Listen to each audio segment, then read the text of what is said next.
నమస్తే. నేను మీ అశ్విని కుమార్. మెయిన్ టాపిక్‌లోకి వెళ్ళే ముందు ప్రధానమంత్రులుగా ఇప్పటివరకు చేసిన వాళ్ళలో ఆర్థికంగా లేదా ఫైనాన్షియల్‌గా ఎకానమీ ఎట్లా ఇంప్రూవ్ అయింది? ఒక చిన్న గ్రాఫ్‌లో చూపిస్తాను. నరేంద్ర మోడీ ప్రధానమంత్రి అయ్యాక భారతదేశపు ఎకానమీ ఎంత ఫాస్ట్‌గా అభివృద్ధి చెందిందని. ఇంకా నెక్స్ట్ బీజేపీ 2025లో ఎలా పెర్ఫార్మ్ చేసింది? అలాగే ఎప్పుడు బీజేపీని ఉత్తరాది పార్టీ అంటారు, అది నిజమేనా? దక్షిణాదిని కూడా పార్టీ బలపడుతూ వస్తోందా?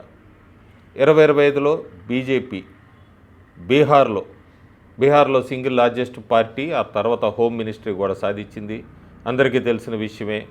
ఢిల్లీలో 27 సంవత్సరాల తర్వాత అధికారం కైవసం చేసుకుంది. వక్ఫ్ అమెండ్మెంట్ బిల్లు లాంటి దాన్ని పాస్ అయింది. అట్లాగే రామ్జీ ఇవన్నీ కూడా బిల్స్ పాస్ అయినాయి, నేమ్స్ మారినాయి.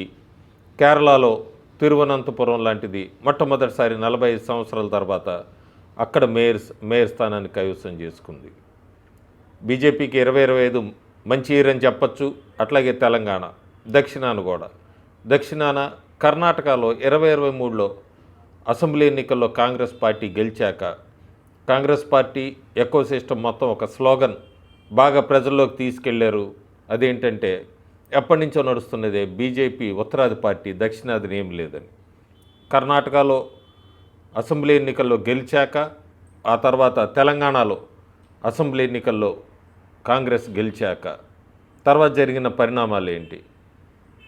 ముఖ్యంగా చెప్పుకుంటే మనం తెలంగాణలో 8 పార్లమెంట్ స్థానాలు గెలుచుకుంది 17కి 2024లో. అట్లాగే కర్ణాటక లోక్సభ స్థానాల్లో 19 ఎన్డీఏ గెలుచుకుంటే 17 బీజేపీ గెలుచుకుంది. అందులో కర్ణాటకలో 2023 తర్వాత జరిగినవి ఇవన్నీ కూడా. కేరళలో తిరుసూర్ లాంటి చోట ఎంపీ స్థానాన్ని మొట్టమొదటిసారి గెలుచుకుంది. సురేష్ గోపి అక్కడ గెలిచారు. తమిళనాడులో 18.26% ఓట్ షేర్ బీజేపీ సాధించింది పార్లమెంట్ ఎన్నికల్లో. వీటితో పాటు ఇందాక చెప్పినట్టుగానే కేరళలో తిరువనంతపురం లాంటిది కూడా గెలుచుకుంది. సో దక్షిణాన బీజేపీ ఉత్తరాది పార్టీ అంటున్న దాన్ని మొత్తం కూడా మార్చేసి చాలా ముఖ్యంగా రైజింగ్ అని చెప్పచ్చు, లేదా స్టార్టింగ్ అని చెప్పచ్చు. బీజేపీ సౌత్ ఇండియాలో కూడా గెయినింగ్ అని చెప్పచ్చు. ముందుగా ఇది ఒక ఆరంభం మాత్రమే అని చెప్పచ్చు కూడా.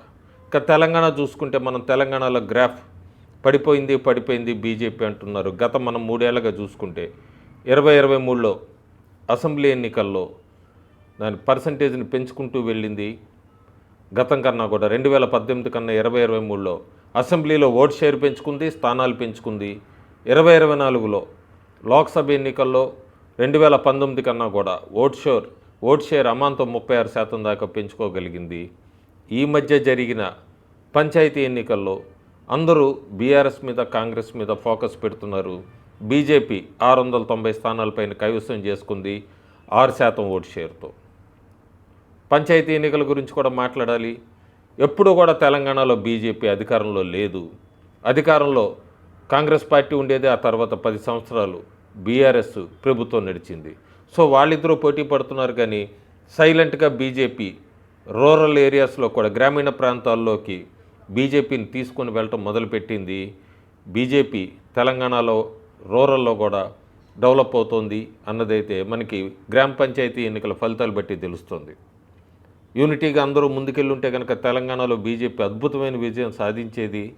దాన్ని మాత్రం ఇంకా చెడగొట్టుకుంటూనే ఉన్నారు తెలంగాణలో బీజేపీ నాయకులు. కానీ ఓటర్స్ బీజేపీ వైపు చూస్తున్నారన్నది కనబడుతోంది.